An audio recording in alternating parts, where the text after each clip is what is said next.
예, 오늘 말씀은 에베소서 5장 22절부터 보겠습니다. 에베소서 5장 22절. 예, 오늘 말씀 누구나 잘 알고 있는 아내들이여 자기 남편에게 복종하기를 주께 하듯 하라 이렇게 선언하고 있습니다.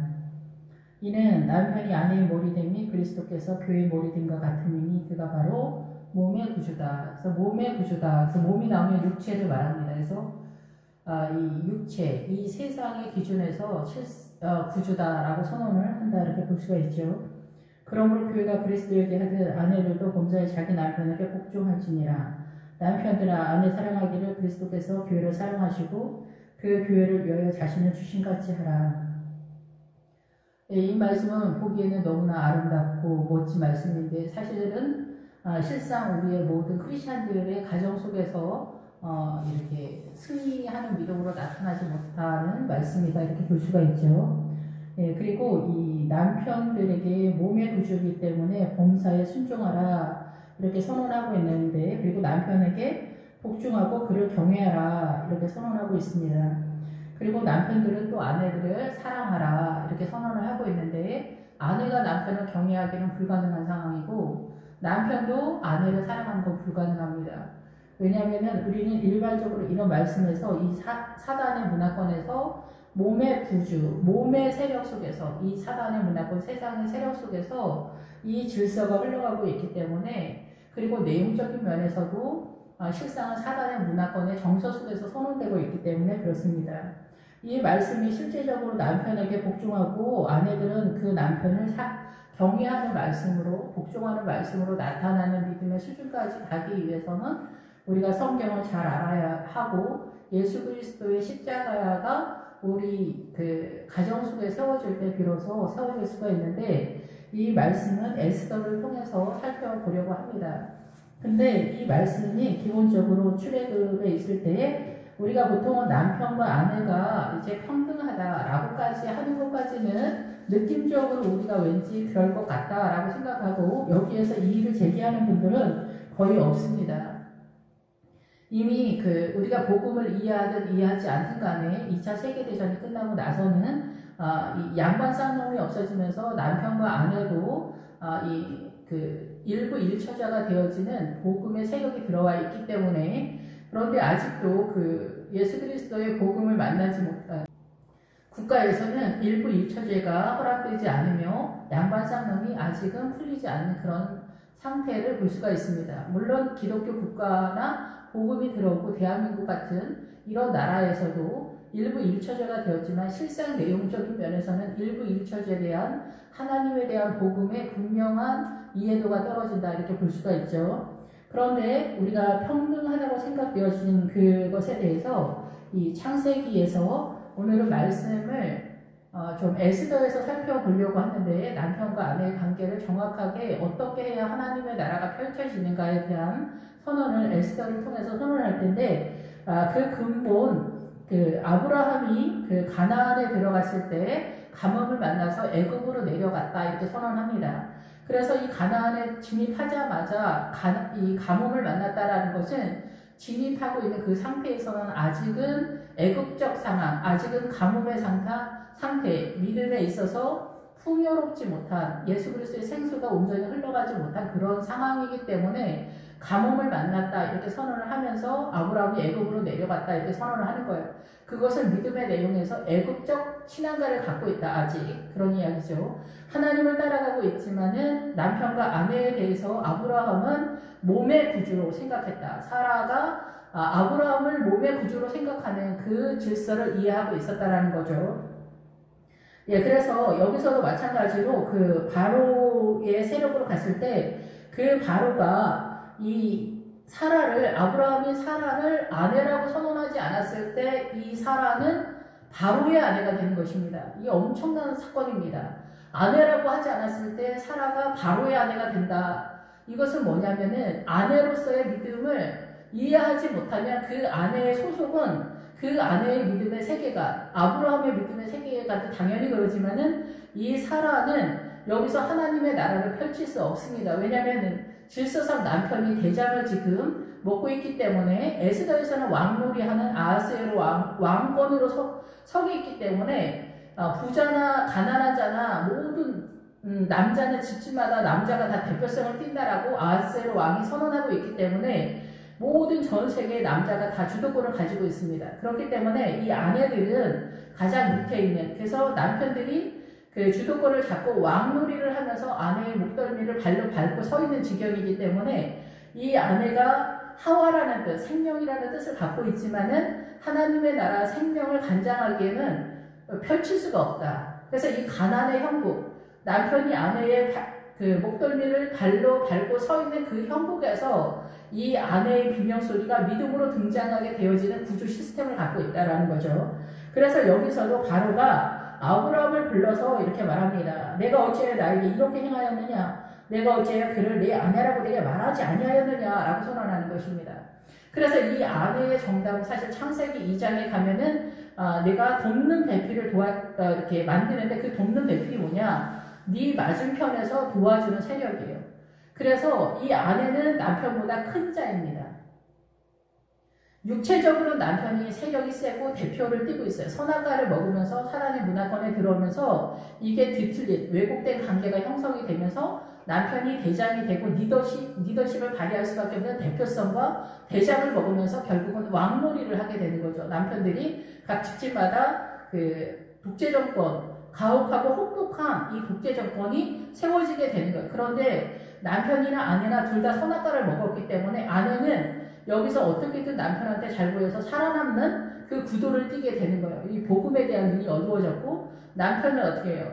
자기 나라가 된 거예요. 그래서 세상에 나가서는 내가 비록 약할지라도 가정에서는 왕이다. 그래서 모든 집집마다 뭐 귀한 사람이나 천한 사람이나 다 빈부를 막론하고 다 이 남편들이 왕권을 휘두르는 그런 지경인데 여기서 이 아내는 뭐냐면은 창세기 2장이 내 아내가 내 맞은편에서 너를 돕는 자로 선언하고 있는데 이걸 허락하지 않는 거죠. 남편들이. 그래서 이 아내들은 헬퍼의 세력이기 때문에 사실은 남편보다 큰 자입니다.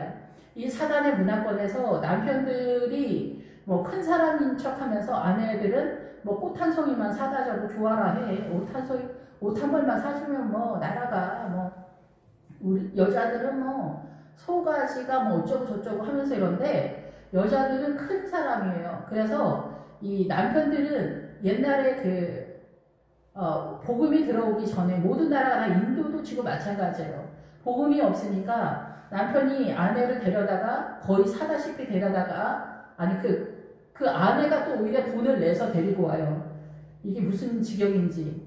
그래서 돈을 남편한테 바치면서까지 시집을 온단 말이에요. 시집을 와서 그 아내가 어떻게 하냐면은 집안 살림 다 하고 밖에 살림 다 하고 그래서 남편을 먹여 살려. 우리나라 옛날 조선시대에도 천한 사람들도 노름하고 돌아다니고 한량처럼 하고 부인이 살림하고 애들 키우고 시부모도 잘 모셔야 되고 여기서 또 눈빛이라도 안 좋으면 어떻게 해요?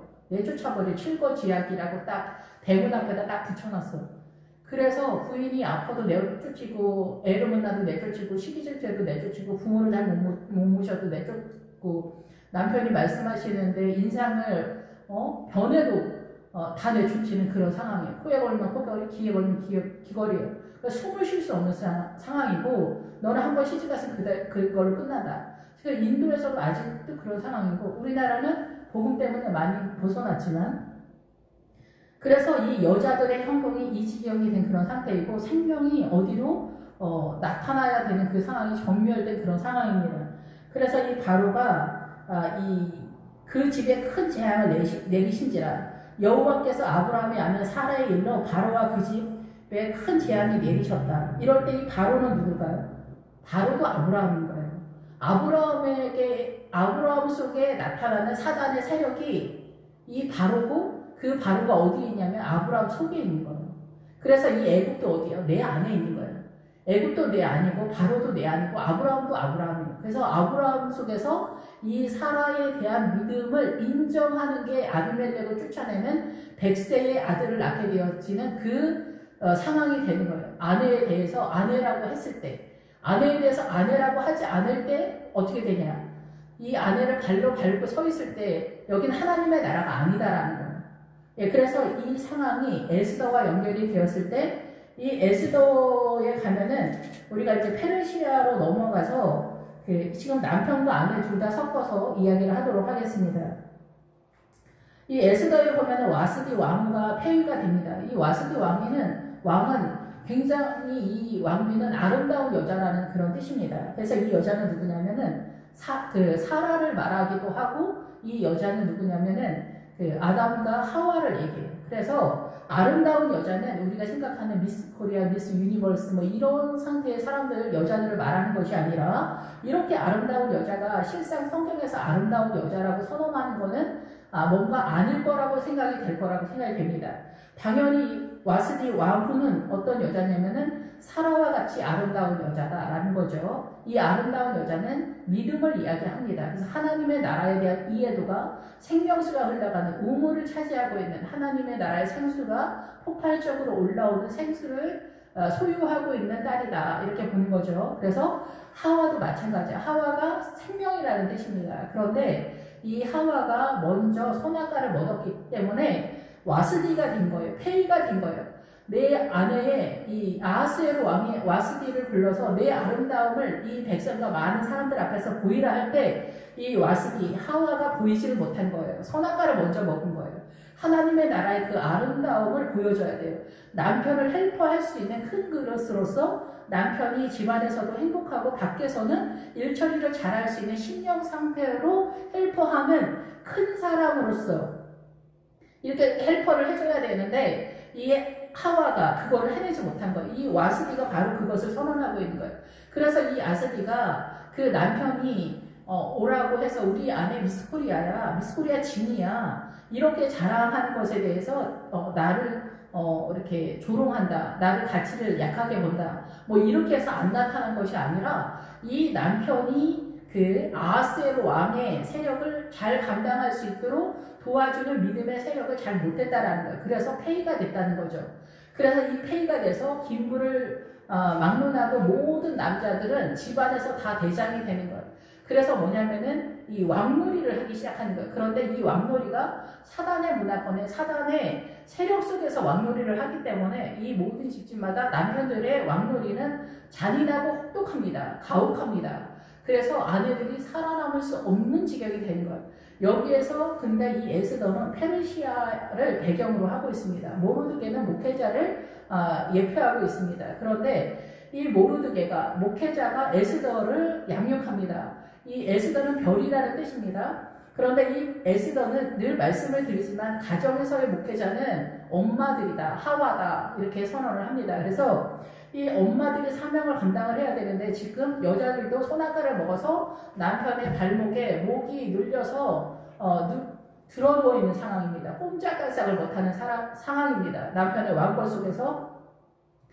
그런데 이 에스더의 원래 뜻은 여기서 모르드게 쪽에서 그 모르드게가 마르둑을 섬기는 자고 이 에스더도 별이라는 뜻으로 마르둑을 상징하는 표입니다. 그런데 이 별이라는 에스더의 이 뜻이 이 계시록에 가면은 이 별은 뭐냐면 목회자라는 뜻이에요. 그래서 이 현숙한 아내는 하나님께로부터 온다 하고 이 현숙한 아내가 잠언 31장에 나오잖아요. 근데 그 잠언 31장에 나오는 그 현숙한 여인의 이 말씀을 쭉 보면 목회자하고 똑같은 그 내용을 띠고 있습니다. 그래서 이 아내는 이 에스더는 이 별은 다 가정 속에서 이 집안을 다스리는 그런 사명을 갖고 있다. 그런데 이 집안을 다스리는 이 사명이 우리가 생각하는 남편의 그 혹독한 잔인한 권위 속에서 나오는 사단의 문화권의 통치권과 같은 것이냐? 그것이 아닙니다. 이 하와는 하나님의 나라, 에스더는 엄마들은 하나님의 나라로서의 그 통치권을 말하는 것입니다. 그래서 하나님의 나라로서의 통치권은 뭐냐? 지금 이 본문은 어디냐면 지금 에베소서입니다. 에베소서 5장에서는 지금 제가 말씀을 처음에 선언을 했지만은 자기 남편에게 복종하기를 죽게 하듯 하라. 가능합니까? 가능하지 않습니다. 예, 그리고 남편이 아내를 사랑하는 것이 가능합니까? 가능하지 않습니다. 왜냐하면은 선악과를 따먹고 나서 남편과 아내는 틀어진 관계가 되었습니다. 아내가 남편을 헬퍼하는 걸 인정하지 않습니다. 너는 아내들은 땅이고 남편들은 하늘이라고 우리가 이렇게 농담처럼 사단의 유언비어가 모든 사람들의 정서 속에 있기 때문에 남편들은 집안에서 아하스웨로 왕처럼 남편들의 왕놀이는 이 페르시아 왕권만큼이나 엄청나다라는 거죠. 그래서 여기서 저항할 수 없습니다. 예, 그래서 이 페르시아 왕권을 자랑하는 이 남편 앞에 이 아내가 복종하기를 죽게 하듯 하라. 이런다 할지라도 이런 형국이 나타난다 할지라도 이건 하나님의 나라가 아니고 이 잔인한 남편의 통치권 앞에서 이 아내가 남편을 경외한다라는 것은 불가능합니다. 나타나는 것에서는 복종이 나타날 수는 있지만 실질적으로 하나님의 나라에서 이 잔인하고 혹독하고 이 사나운 그 사자 같은, 그래서 이 사자가 집 안에서 뛰어다니면 어떻게 됩니까? 아이들도 공포고 부인들도 공포죠. 그래서 지지군듯이 사는 거, 어떻게든 남편 성질을 건드리지 않고 바람을 피우든 뭐 집안을 다 해먹든 뭐 한두 마디 하면은 집안이 초전박살이 나니까 말 한마디도 안 하는 거예요. 저도 어려서 저희 엄마가 아버지한테 말대고 한마디라도 하려고 하면은 엄마 아무 말 하지 마. 엄마 아무 말 하지 마. 저희 아버지는 되게 유하신 분인데도 불구하고 엄마가 거의 말대꾸를 하지 않으시지만 그래도 혹시라도 한마디라도 엄마 입이 이렇게 하시는 것 같아. 엄마 제발 아무 말 하지 마. 거기는 완전 진짜 전쟁터죠. 전쟁터. 고유해야 돼. 오직 아버지만 움직여야지 거기서 뭐 엄마가 말 한마디라도 한다? 있을 수가 없는 거죠. 근데 여기서 남편 성격이 더 대단하다. 이러면은 뭐 지지훈보다 더 죽은 채를 해야 되는 그런 상황이라고 볼 수가 있는 거죠. 그래서 남편에게 복종하기를 죽게 하라. 몸의 구주다는 거. 몸의 구주. 물론 사도 바울은 이런 식으로 나와요. 하나님도 모든 사모님들에게 제가 깨닫는 말씀으로 이야기할 때 사모님들이 다 하나같이 하나님께서 자기에게 복종하라고 했다는 거예요. 그래서 처음에는 좀 헷갈렸는데 그럼 내가 깨달은 게 아닌가 이렇게 생각을 했는데 제가 깨달은 건 맞지만은 일단 급한 불에 있을 때는 누구에게 말합니까? 더 큰 사람한테 네가 참으라고 이야기하죠. 아내들이 밑에 있는 사람이기도 하지만은 네가 더 큰 사람이다라는 거예요. 왜냐하면 너는 남편 앞에서 네 남편이 잘 서도록 그 심령 상태가 잘 서도록 헬퍼하는 사명을 갖고 있기 때문에 네가 일단 네 남편한테 순종해야 할 4가지를 딱 선언하는 거예요. 이러면은 뭐 꼼짝달싹 못하지 아내들이. 그래서 이제 신학교에서도 이제 구약학 교수님이나 이런 분들이 아내가 그렇지 않다. 남편과 아내에서 주종의 관계가 아니다라고 적극적으로 설명할 때 여기서 제일 기분 나쁜 분들이 사모님들이에요. 왜냐하면 자기한테 분명히 남편한테 순종해야 할 4가지 사명, 4가지 이유를 선언해 놨기 때문에 하나님 말씀하셨는데 무슨 소리야. 그래서 남편과 아내는 주종의 관계가 맞다. 이런 식으로 끌고 가는 분들이 의외로 사모님들이. 그래서 사모님들 말이 틀리다라는 것도 아닙니다.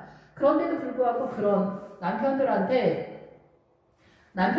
순종해야 할 4가지 이유를 그 아내에게 줬어. 그래서 내가 사모님이야. 그거를 다 알고 있다고 해서 이 사모님이 남편한테 범사에 이 남편한테 복종할 수 있는 실력이 나오냐? 그렇지 않습니다. 다만 그 사실을 알 뿐입니다. 좀 더 세게 저항하지 않을 뿐입니다. 예, 우리가 누군가를 발목을 밑에다 잡고 발을 누르고 있으면은 이 사람이 조용히 지지군 듯이 있나요? 그렇지 않죠? 살려달라고 소리 지르면서 동네 사람들 동네에서 여보세요 저 좀 도와주세요, 저 좀 살려주세요. 남편이 막 때리면은 얌전하게 맞고 있는 아내들이 어디 있어? 없지. 발로 밟고 있으니까 어때? 소리를 지르고 뭐 우리 남편이 얼마나 이상한지 막 여러분 살려주세요, 이 남편인데 마귀예요, 막 사단이에요, 막 소리를 지르면서 난리를 피우게 되죠. 그래서 이 아내들은 남편을 경외할 수가 없는 거예요. 그리고 결혼하게 되면은 남편의 행포와 그리고 이 남편의 권세 속에서 시대까지 연결이 되기 때문에 이 시대의 전체가 완전히 분단이 되는 거죠. 그래서 이 아내, 며느리를 종처럼 부리는 거죠. 이 종처럼 부려서 며느리가 밥상을 제대로 못 차린다, 솜씨가 없다, 일을 제대로 못한다, 애를 똑바로 양육을 못한다, 집에서 뭐하냐, 예, 그렇게 하고 부모님을 똑바로 못 모신다. 끝이 없는 거예요. 요구 조건이 끝이 없는데, 그래서 이거 돈 한 푼이라도 봐도 아내한테 용돈이라도 많이 줘? 그렇지 않지. 밖에 나가서 바람 피우면서 그 바람 피우는 예쁜 여자들한테는 뭐 싹싹하다, 배만 같다, 너는 어쩌면 이렇게 예쁘냐, 우리 마누라가 너 같았으면 좋겠다, 이렇게 얘기하면서 그 여자들한테는 막 돈을 막 뿌리면서 정작 자기 아내는 집안에서 너 꼬라지가 그게 뭐냐, 너 그 옷이 그게 뭐냐, 옷 한 벌도 안 사주면서 너는 무슨 커피를 이렇게 물 마시듯이 사 먹냐, 어디서 커피 한 잔에 5,000원이면 동기할 줄 알아라. 남편이 밖에서 어떻게 일을 해가지고 이 돈을 벌어오는데요, 이렇게 비싼 커피를 사 먹냐, 이렇게 얘기하고 집에서 뭐 하는 게 뭐냐, 애들 교육은 뭐냐, 막 이렇게 하면서 5만 가지에 있어서 돈 10,000원도 제대로 못 쓰면서 돈 1,000원도 제대로 못 쓰면서 죽을 듯이 사는데 거기에다가 더 불을 붙여버리죠. 타서 죽으라고 악한 말들을 막 쏟아내는 거죠. 그런데 이 남편들은 자기가 무슨 짓을 하는지 영원히 알지 못합니다. 내가 무슨 짓을 하는지 영원히 알지 못합니다. 영원히. 언제 깨어나느냐, 이 아내가 하와 생명의 사명을 감당할 때에야 비로소 이 남편은 깨어납니다. 자기가 자기 아내를 어떻게 죽이고 있는지 모릅니다. 발로만 밟고 있지 않습니다. 남편들은 여기에다가 불 붙이고 칼질하고 별짓을 다 합니다. 아내들에게. 그리고 이 아내는 비명만 지릅니다. 원한에 사무쳐서 소리 지르면서, 그러면서 나이 50, 60이 되면 이혼을 결심하게 됩니다. 이 지독한 고난과 이 지독한 원한은 끝이 없다라는 걸 발견합니다. 이 시댁의 일은 끝이 없습니다. 그래서 내 차라리 나가서 거지처럼 길에서 객살지라도 내가 나가리라, 이렇게 하는 70, 80대 할머니들까지 등장하는 요즘 그런 시대가 됐죠. 어떻게 보면 세상이 좋아졌죠. 아내들한테 그 시키신이 아니라 밖에 나올 수 있는 권세가 있으니까. 그래도 이 남편들은 내가 무슨 잘못을 하고 있는지 영원히 알지 못합니다. 그나마 애정을 갖고 있다. 세상적인 부패한 사랑, 사단의 문화권에서의 부패한 사랑이라도 조금 갖고 있으면 이 아내를 늙어서라도 눈치를 볼 수 있는 눈치가 있는데, 이 남편이 돈이라도 좀 있다. 그러면 이 남편은 영원히 다른 여자를 쳐다봅니다. 20대도 20대를 쳐다보고, 어떤 여자 변호사님께서 그렇게 말씀하시는데, 남자들의 죄는 하늘 끝까지 쌓였다는 거죠. 산같이. 돈이 있으면 더 심합니다. 20대도 20대, 30대도 20대, 40대도 20대, 50대, 60대도 20대, 70대도 20대, 80대도 20대의 여자를 이 돈의 세력 속에서 구한다는 거죠. 영원히. 남편들은 영원히 하나님의 나라를 맛보아할 수 없습니다. 구조적으로. 이 아내가, 이 와스디가, 이 에스더가, 하와가, 이 아내가 하나님의 나라의 생명의 사명을 감당하기 전에는 남편들은 이 생명의 세력을 자기가 가져오지 못하기 때문에 이것을 우리가 현실에서도 경험할 수 있습니다. 목사님들은 거의 기도 잘 안 합니다. 누구 때문에 이 목사님이 목사 일을 하느냐? 사모님들이 여자이기 때문에 이 하와의 생명의 세력을 감당하기 때문에 이 사모님들이 기도를 많이 하기 때문입니다. 그래서 사모님들의 세력은 기도입니다. 기도를 많이 할 때 이 남편이 목회를 잘할 수가 있습니다. 목사님들이 밤새워 기도하는 게 많지 않습니다. 물론 그런 분들도 훌륭하신 목사님들이 많이 있죠. 그런데 기본기는 이 사모님들이 치고 나갈 때 이 남편이 살아나면서 협력하면서 이 하나님의 나라가 대대적으로 세워지는 원리를 띠는데, 이것이 개인의 가정 속에서도 동일하다라는 거죠. 예, 그것을 에스더에서 선언할 때 이 와스디가 사명을 못했을 때 폐위가 됩니다.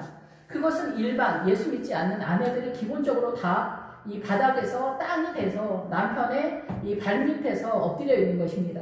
그리고 조용히 있는 여자는 착한 여자다 이렇게 하고, 또 이렇게 살살거리는 여자, 이런 여자들은 거의 아내들 속에 존재할 수 없습니다. 왜냐하면은 이 남편이 밟는데 조용한 여자도 덜어 있지만은 이 아내들이 왜 조용할 수 없느냐면은 자녀들을 키워야 하기 때문에, 남편이 하자는 대로 했다가는 이 집안이 다 날아가기 때문에 아이들도 살아남을 수 없기 때문에 여기는 전쟁터입니다. 이제 3차 세계대전보다 더 혹독하고 잔인하고 가혹하고 원통한 나라가 이 가정들 속에 있습니다. 그래서 이 창세기 바로가 이런 말입니다. 여기는 바로에게 재앙을 줬다라는 것은 아브라함에게 재앙을 줬다는 이야기입니다. 왜냐하면 아브라함이 바로의 심장을 갖고 있기 때문에, 사단의 정서를 갖고 있기 때문에. 그래서 주님이 너희 아비가 마귀인 줄 알지 못하느냐 이렇게 선언하고 있잖아요.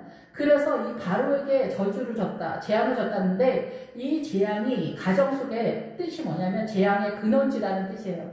그래서 이 재앙은 남편들이 그 아내를 이 사랑하지 않을 때 여기는 재앙의 근원지가 되어서 여기서 하는 악한 것들이 나타나게 되는 거예요. 이것이 전체 사회로 확장되는 거죠. 그래서 이 사회가 와글와글 하는 거, 이런 정서 속에서 흘러가기 때문에 양반 쌍놈의 그런 세계관으로 이 모든 인간관계를 보기 때문에 그래서 남편도 아내도 그리고 자기 남편이 돈이 많으면 또 남편을 등에 업고 남편이 하는 짓을 하게 됩니다. 그래서 부잣집 사모님들이 기세가 등등해서 득이양양한 그런 형태의 일들이 우리가 뉴스에서도 더러더러 보게 되죠. 갑질을 하는 그런 상태가 됩니다. 그래서 여기는 재앙의 근원지인 거예요. 그래서 이 재앙의 근원지에서 하와가 어떻게 해야 되냐? 그러면 남편 나라는 우리가 남편한테 순종해라. 범사에 순종하라 이렇게 합니다.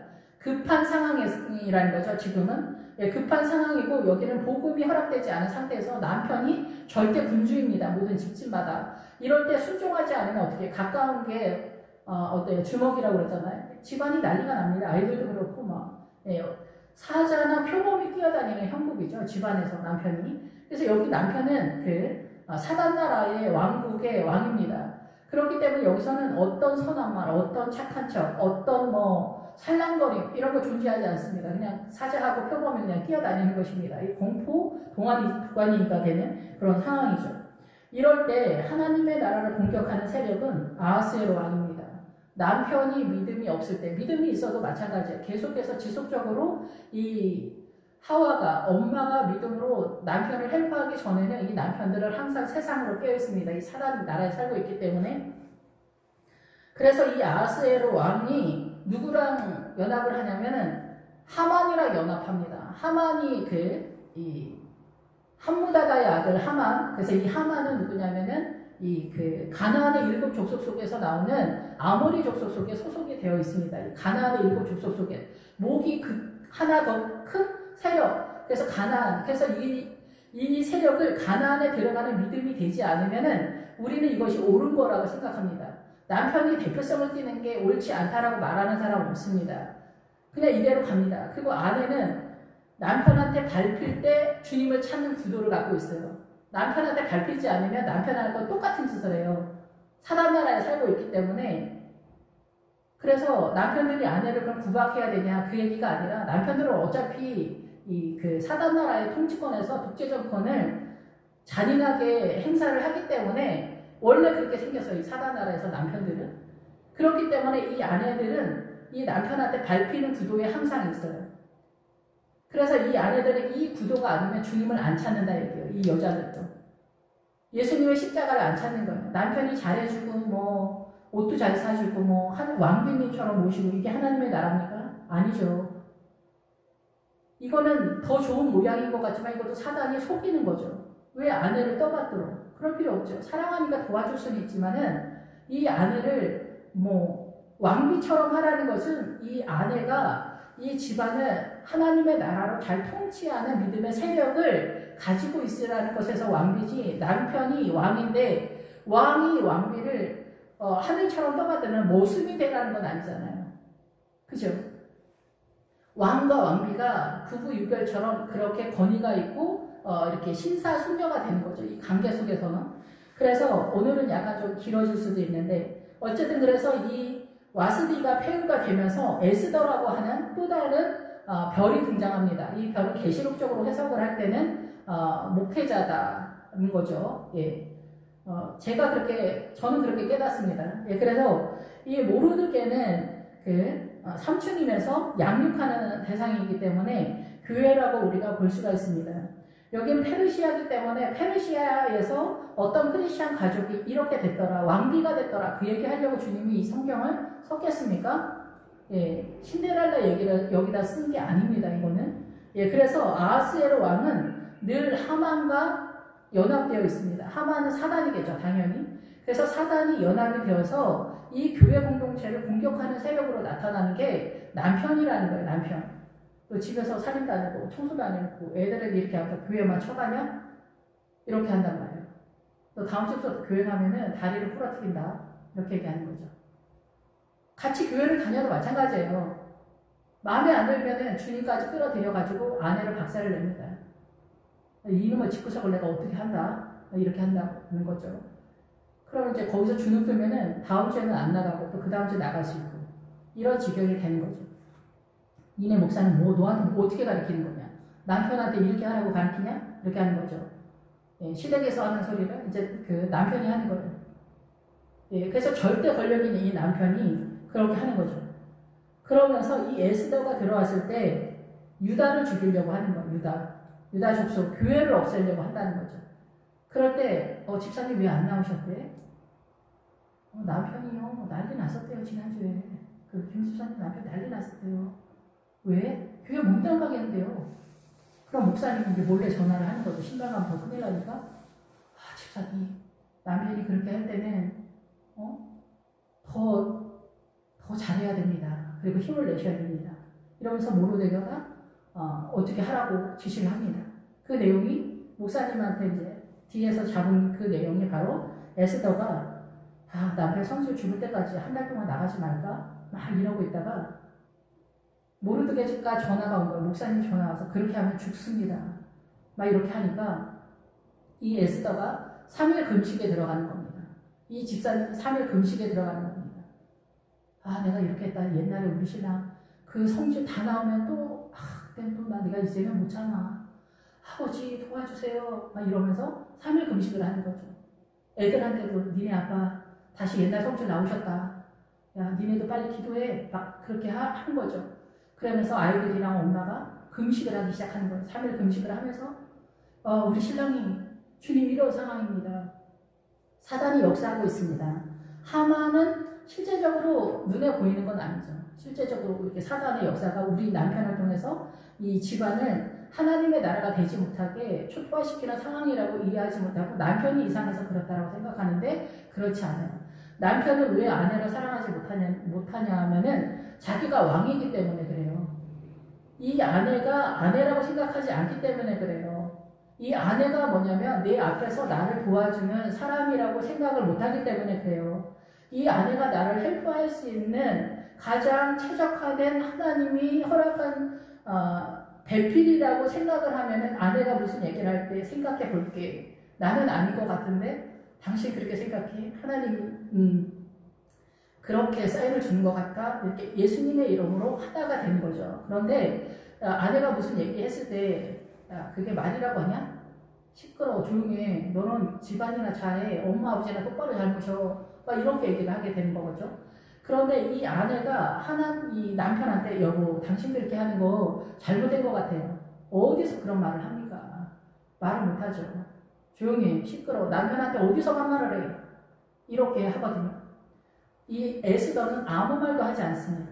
에스더는 3일 금식만 합니다. 누가 움직이게 합니까? 하나님이 움직이게 합니다. 남편 나라도 사단 나라고 아내 나라도 사단 나라입니다. 이럴 때 남편이 아내를 목을 밟아서 눕혀놓으면은 아프다고 소리 지르면서 이때서야 비로소 주여 나를 도우소서가 됩니다. 그래서 3일 금식을 합니다. 기도의 자리 속에서 하나님이 움직이기 시작합니다. 그래서 하나님이 움직이기 시작하는 그 부분만 하나님의 나라입니다. 이것이 확장이 돼서 우리 인생 전체 속에서 우리 가족 전체 속에서 주님이 성령님이 운행하시면은 우리 집안은 아브라함과 사라의 가정이 되는 겁니다. 아비멜렉이 끝내는 떠나게 되고 아내가 무슨 이야기를 했을 때 귀담아 듣고 아내의 말을 무조건 들으라는 게 아닙니다. 이 아내가 3일 금식하는 그 기도의 자리를 지켜낼 때 여기 하나님의 나라가 주님이 움직이기 때문에 이 아내가 잔소리를 하지 않아도 남편 마음에 당신 저번에 나한테 그 말 한 거 약간 좀 가능성이 있는 것 같아. 이렇게 생각을 하면서 운을 띄게 됩니다. 그리고 당신 교회 언제가 그러니까 뭐 할 때 막 교회를 자기가 안 나가면 교회 가는 것에 대해서 당신 교회 목사님 괜찮은 것 같아. 이렇게 헛살을 떨면서 교회에 관심 있는 걸 계속 물어보게 됩니다. 나도 언제 한번 나가볼까? 뭐 귀찮으면 안 나가고 막 이런 식으로 얘기를 합니다. 남편이 교회를 안 나가는데 내가 지금 금식 중이고 남편의 구원을 위해서 기도 중이라면 남편의 일거수일투족을 잘 봐야 됩니다.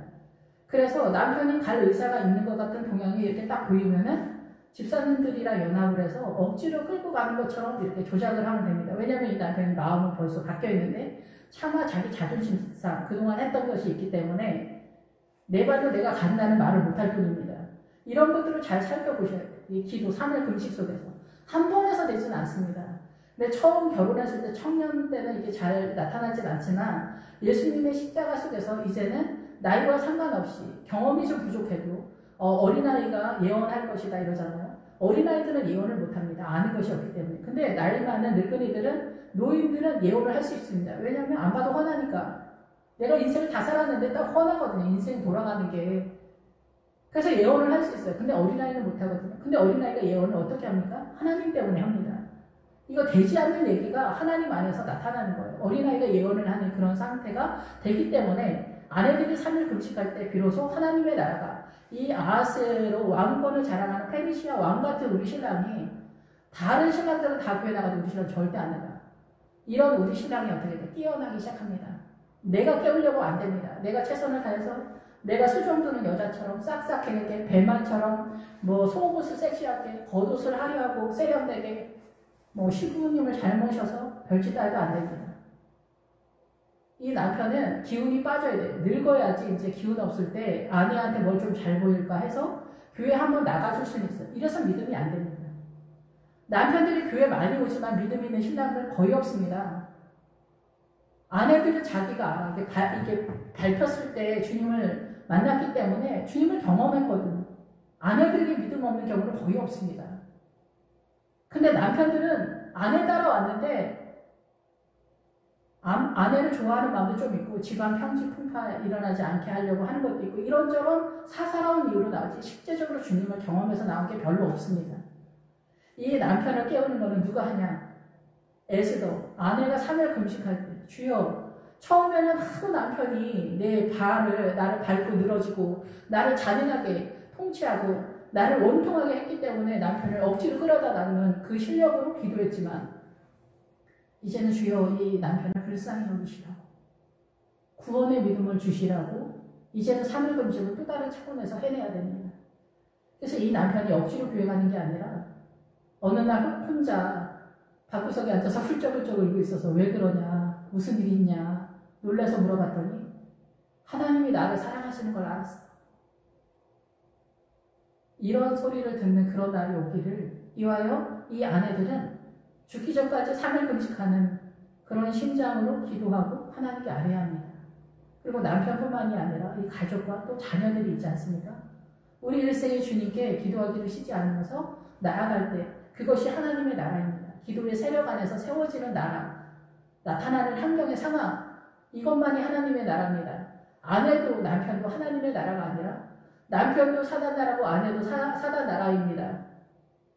근데 이 와스비가 하와가 생명의 사명을 아름다움을 처음을 보여주지 못했기 때문에 폐위가 돼서 이 종이 된 형국입니다.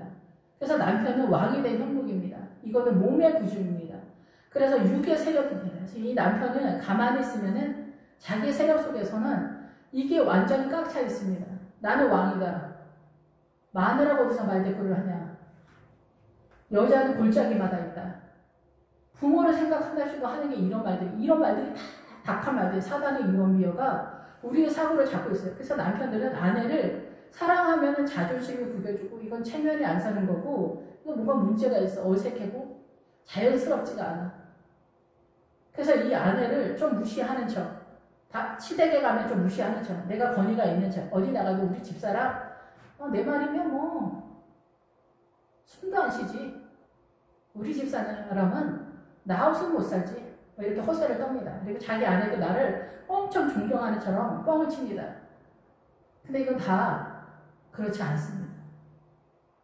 남편을 엄청 사랑하는 척, 시댁을 엄청 사랑하는 척 했던 집사님이 나중에 50이 되고 60이 되면 이혼을 선언합니다.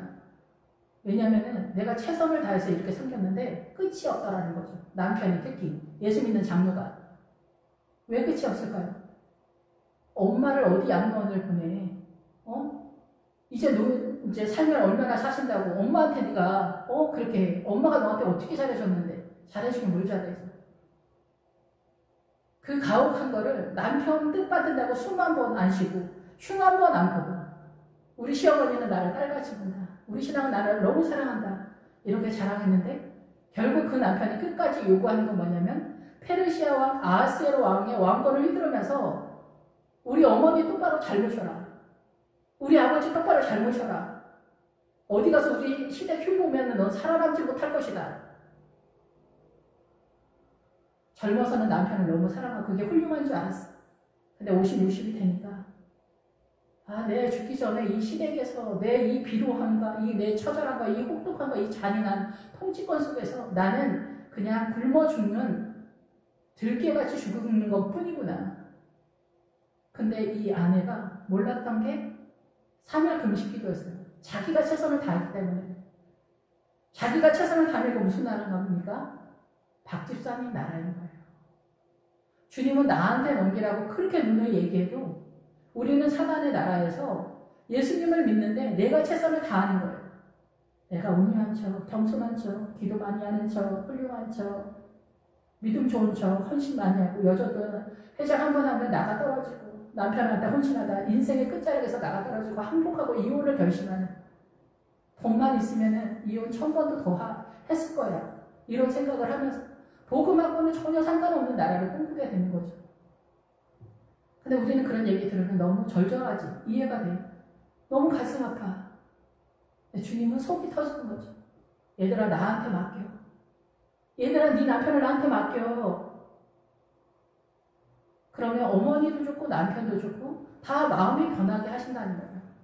요즘 문화에서는 양육 가는 게 흔히 아니죠. 어머니가 거기서도 그거를 받아들이고 행복하시면 되죠. 그리고 우리 집에 와서도 또 살 수도 있고 남편도 그거를 인정하고 그리고 자기네 엄마 아버지가 아프면은 자기 부인한테 똑바로 모시라고 하지 않고 내가 시간 있을 때마다 가서 섬기면 아내도 뭐라고 하지 않아요. 근데 여기서도 약간 틀어지게 결혼해서부터 오늘날까지 아내한테 우리 엄마 아버지를 똑바로 모셔라. 우리 엄마가 얼마나 고생을 했는데. 그래서 아들들이 이런 말 합니다. 어머니 이제 딸들부터 그런 경우 있는데 어머니 이름만 생각하면 눈물이 난다는 거예요. 이런 헛소리를 하는 거예요. 너무나 감동적으로. 나는 어머니 남자들이 막 그래요. 새롭게 하소서 주영은 MC도 그 얘기를 하더라고요. 어머니라는 이름을 들으면은 눈물이 난다는 거예요. 어머니라는 이름 하나만으로. 우리 다 이해가 되죠. 왜 그러는지. 뻔히 이해가 되죠. 근데 이건 헛소리입니다. 그 어머니가 눈물을 흘려서 고생을 말해서 가슴이 아팠던 이유는 무엇입니까? 아버지 때문입니다. 미련한 아버지가 이 어머니를 혹독하게 다뤘기 때문에 그것을 본 나는 늘 가슴이 아팠습니다. 어떤 이유든. 고생을 많이 해서 엄마가 슬픈 게 아닙니다. 엄마의 슬픔은 이 자식들이랑 아버지한테 있습니다. 그리고 시댁에 우리 본가의 식구들 속에서 있습니다. 그걸 볼 때마다 늘 가슴이 아팠습니다. 아버지 왜 저러실까? 왜 저렇게 못되게 할까? 왜 저럴까? 왜 저렇게 맨날 술 먹고 바람 피우고 못된 말을 할까? 그런데 어느 날 내가 결혼해서 보니 내 아내를 동원해서라도 우리 엄마 아버지 똑바로 잘 모셔라. 이렇게 하고 있는 거예요. 니네 엄마 고생 많이 했으니까 잘 모셔라. 며느리한테 그러는 겁니다. 이 며느리는 아무 상관이 없는데 왜 며느리한테 이거 다 떠넘길까요? 본인들은 왜 하지 않을까요?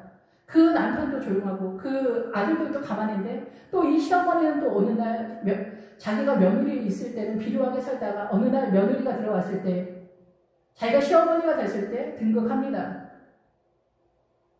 왕권으로 등극합니다. 이 시어머니로. 그래서 며느리를 잡두리를 하기 시작합니다. 사단 나라는 이렇게 돌아갑니다. 근데 이게 다 문제가 있다고 아무도 생각하지 않습니다. 더 기가 막힌 거는 이 시어머니는 또 친정엄마라는 겁니다. 친정어머니가 됐을 때는 이 딸이 너무나 가슴이 아프고 고난을 많이 난다. 우리 딸은. 그런데 내가 시어머니일 때는 이 며느리를 죽여버리고 싶다. 꼴보기 싫다. 잘해도 꼴보기 싫고 못해도 꼴보기 싫고 우리 아들이랑 시시덕거리는 것도 꼴보기 싫고 싸우는 것도 꼴보기 싫고 친한 척하면서 둘이 붙어있는 것도 꼴보기 싫고 명절에 제대로 못하는 것도 꼴보기 싫고 상차림을 했는데도 꼴보기 싫고 아내도 꼴보기 싫고 다 꼴보기 싫은 겁니다. 이 아내가 그렇게 내가 지난날 엄마를 보면서 그렇게 가슴 아팠던 어머니라는 이름 하나만 들어도 이 가슴에 눈물이 나고 피눈물이 났던 아버지가 왜 저럴까 했던 그 모습을 나는 오늘 내 아내에게 똑같이 하면서 우리 엄마 아버지를 똑바로 모신다는 이유로 이혼을 선언합니다. 자기가 먹고 살 만할 때 그리고 자기가 자연인 같은 경우 보면은 부모를 너무나 사랑하기 때문에 자기가 살고 있는 그 터 옆에다가 부모님 묘자리를 쓴 사람들도 더러 열에 한 명씩 있어요. 우리 볼 때 다 공감합니다. 효자라고 생각합니다. 근데 이거는 어리석고 미련하고 한심한 사람입니다. 우리가 살아서 아내를 왕비처럼 떠받들지는 못해도 이 아내를 사랑하면서 가혹하게만 하지 않아도 아내들은 많은 걸 바라지 않습니다. 그런데 이 아내들을 가혹하게 합니다. 지난날 아버지가 했던 그 모습을 내가 오늘날 이 아내에게 하면서 어머니만 보면 눈물이 난다는 이 헛소리를 해댑니다. 그리고 이 아내는 또 누가 올까요? 내 아들이 가슴을 뜯으면서 아버지 정말 왜 그러세요? 아버지 왜 그러세요? 하면서 나한테 그렇게 생각을 하고 있는 거예요. 이 악순환이 영원히 돌아가고 있는 거예요. 그래서 아내들은 너무나 가슴이 아프죠. 그래서 시어머니가 되었을 때 비로소 이제 자기가 권세를 잡았다라고 하면서 이 시어머니들의 잔인한 행보가 시작됩니다. 결국은 남자나 여자나 다 마귀 아들, 딸들이라는 거죠. 자기가 힘이 조금만 있으면 내가 양반이다, 내가 조금 더 배웠다, 내가 돈이 조금 더 많다, 기고만장합니다. 돈만 조금 있으면 그 잘난 체 진짜 못 봐줍니다. 내가 학교 뭐 여기 어디 뭐 그 지방은 뭐 이제 전라도는 전북대, 강원도는 강원대, 뭐 대전은 뭐 충남대, 막 서울대 나온 것보다 더 끝발있습니다. 지방에서는. 서울대 나왔다고 말하면 바보죠. 서울대 나왔다고 해서 끝나는 거니까. 다 알아주니까. 유학 갔다 왔다. 서울대도 안 되죠, 이제는. 요즘 유학 갔다 온 사람이 너무 많습니다. 그래서 교회에서 이 바람이 불어서 요즘은 교육 파트에 있는 전도사님, 부목사님들도 다 유학합니다. 이런 지경이 된 거예요. 여자 나라가 하나님의 나라고 남자가 하나님의 나라라는 얘기가 아닙니다. 여자를 떠받드는 게 하나님의 나라라는 얘기가 아닙니다. 남자들은 선악과를 먹기 전에 이 세상을, 지구를 보면서 생육하고 번성하라. 밖에서 일하는 것이 기본적으로 남자들의 사명입니다. 그래서 예수님의 십자가가 오면서 남자들은 이 일에 대한 이 사고가 바뀐 겁니다. 뭐 창세기에서 선언을 하지만 어쨌든 그래서 일이 존재입니다. 그래서 남편들은 일을 열심히 할 때 이 아내들이 남편을 경외합니다. 조금 부족한 게 있어도 성질은 좀 그래도. 옛날에 판소리 하는 할아버지가 있었는데 진짜 옛날 할아버지들 엄청 못됐잖아요.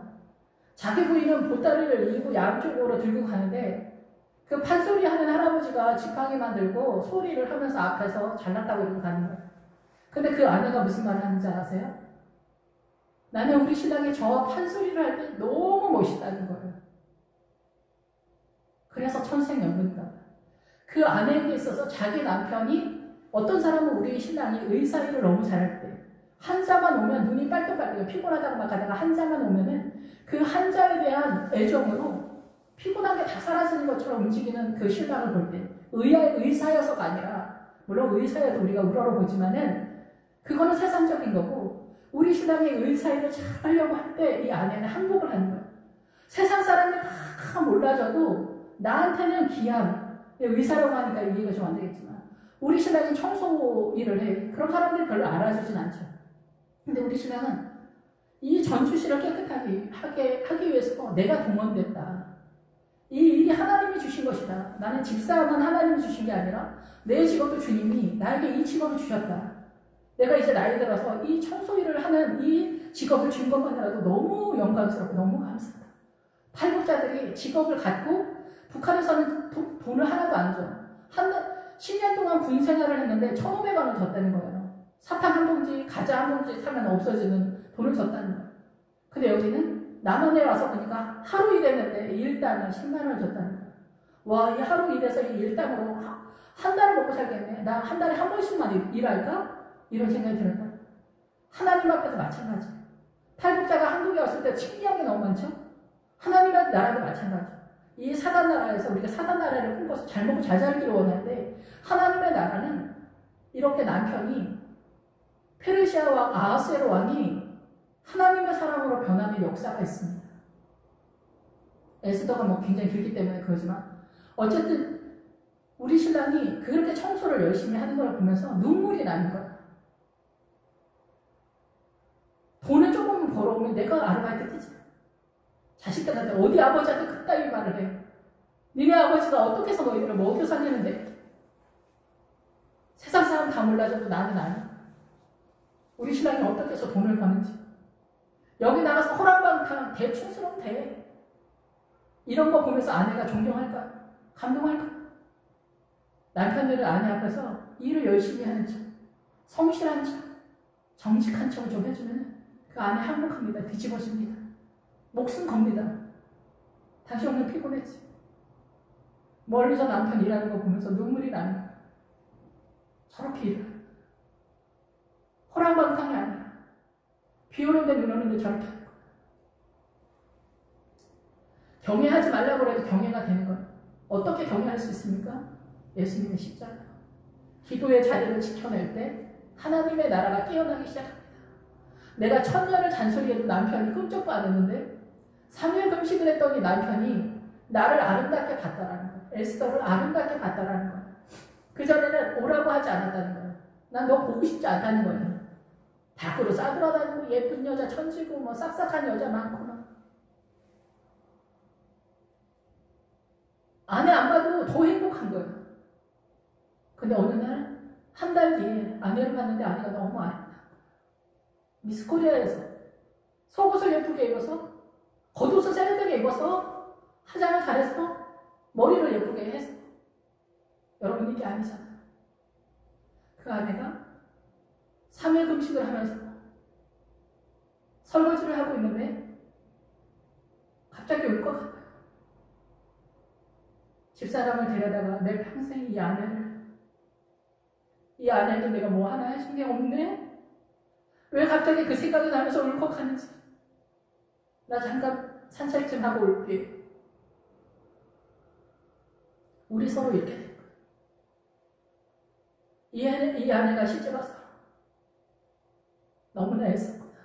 그게 다 보이진 않아도 그게 보이기 시작하는 거야. 여자애가 시집왔으면 당연하지. 그랬던 것이 신우가 와서 동생이 와서 언니 김치 할 때 내 김치도 좀 같이 해주세요. 막 이렇게 하면 야 니네 집 김치는 니가 해먹어야지. 니네 언니 요즘 허리 아파서 내가 청소까지 해주는 지경이야. 앞으로 김치 같은 그따위 소리 여기서 하지 마. 니가 해먹어. 이렇게 얘기하는 거지. 물론 우리가 다 설명할 수 없지만 그 아내는 그런 감격합니다. 우리 신랑이 뭔 일이지? 우리 신랑이 왜 저러지? 죽을 때가 됐나? 사람이 변하면 죽을 때가 됐다. 죽을 때가 돼서 이런 거가 이렇게 생각이 되면 그나마도 감사하죠. 죽기 전에 아내한테 미안했다는 액션 몇 번만 해주고 죽을 수 있는 것도 영광입니다. 근데 아내랑 이혼하고 우리는 어머니라는 이름만 들어도 눈물이 난다는 헛소리를 하면서 자기네 엄마 묘를 자기 옆에다 씌우는 거야. 우리 이러면 너무 행복한 거예요. 부모들이. 바보 똥개 같은 얘기죠. 진짜. 내가 아내만 잘 사랑하면은 우리 아들이 가슴을 칠 일이 없고 이것이 대대로 흘러갈 일도 없는데 근데 아내들도 멍청하기 때문에 억울하다고 아들들 부들고 하소연만 합니다. 그래서 오늘은 이 에베소서에서 제가 이 말씀을 보면서 이건 불가능한 말씀인데 아니라고 말할 수도 없고 어떻게 해야 되나 내내 생각을 많이 하면서 묵상을 많이 했습니다. 그런데 에스더가 생각이 나더라고요. 남편 나라는 우리가 선악과를 까먹고 나서 아내가 남편이든 아내든 누구든 깨어나야 되는데 하나님의 나라로 깨어나지 못하니까 이 고난 속에서 깨어나는 거예요. 아내가 먼저. 그래서 아내가 먼저 깨어나서 3일 금식을 하면서 하나님 앞에 유다를 살려달라. 우리 집안에 이 믿음을 살려달라. 이렇게 기도하면은 아하스에로 왕이 하만이랑 사단이랑 연합되어 있던 이 왜곡된 사고방식에서 깨어납니다. 내 잔소리 때문이 아닙니다. 나의 최선 때문이 아닙니다. 주님이 역사를 하게 됩니다. 나도 교회 가고 싶다. 천둥 벼락이 치는 것 같은 소리를 남편이 하게 되는 겁니다. 주님이 나를 사랑하는 걸 알게 됐어.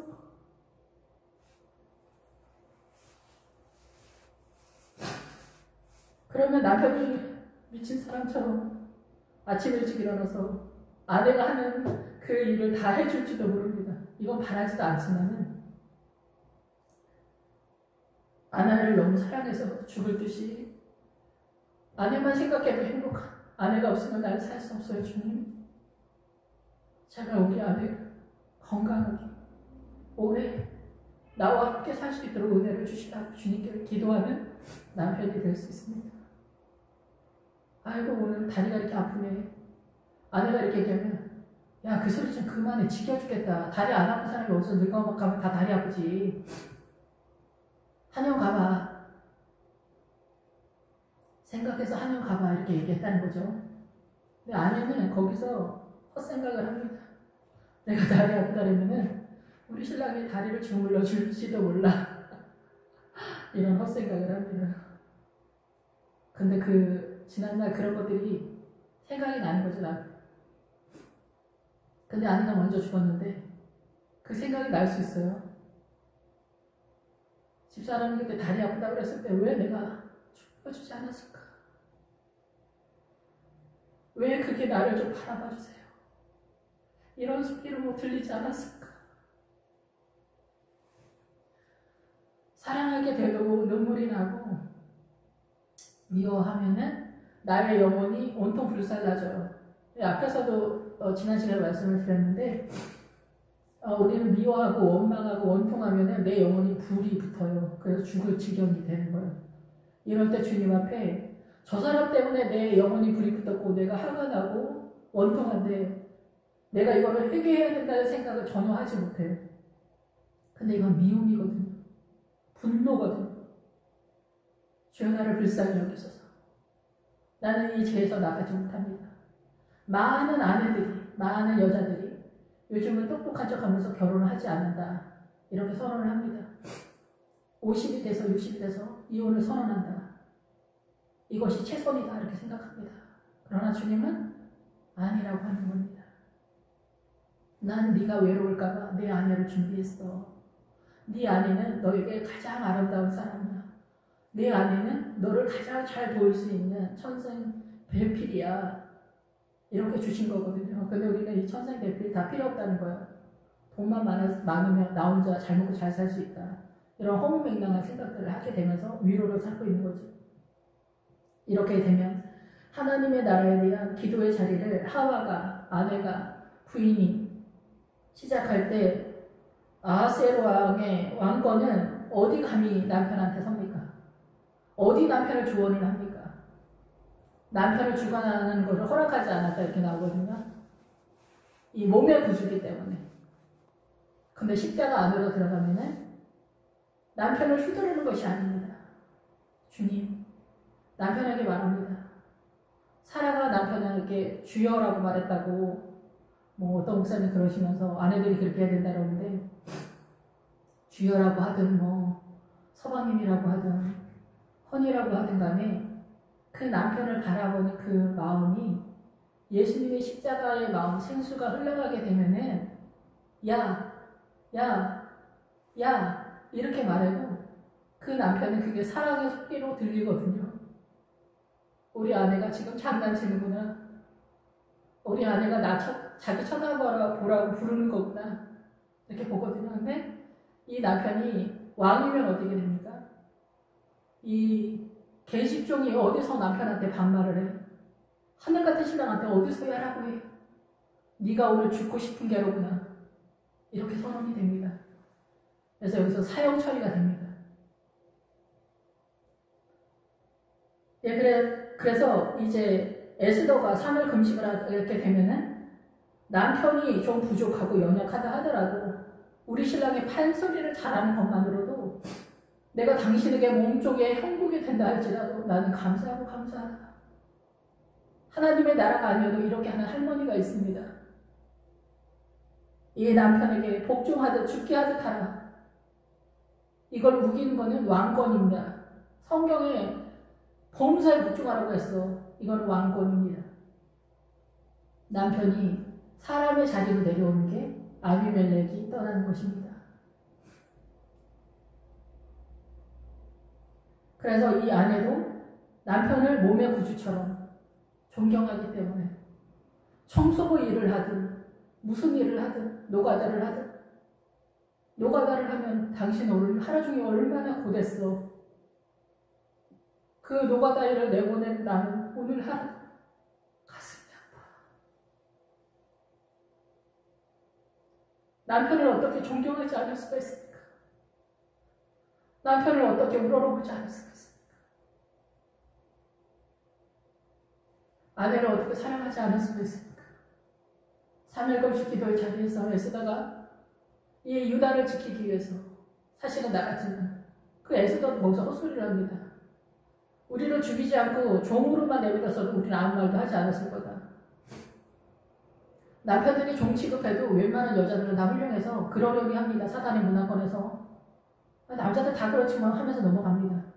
근데 발로 밟고 목을 눌러봐야 살려줘 여보, 살려줘 여보. 근데 남편이 너는 오늘 죽어봐야 돼. 어디서 남편한테 말대꾸를 해? 어디서 반말을 해? 어디서 엄마 앞에서 인상을 써?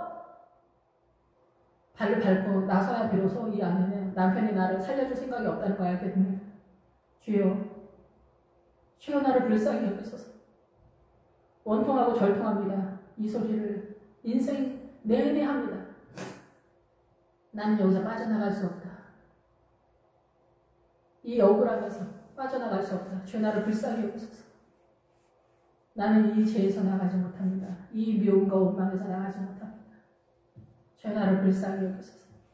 이 남편과 아내가 오직 예수 그리스도의 십자가의 은혜로만 연합이 가능합니다.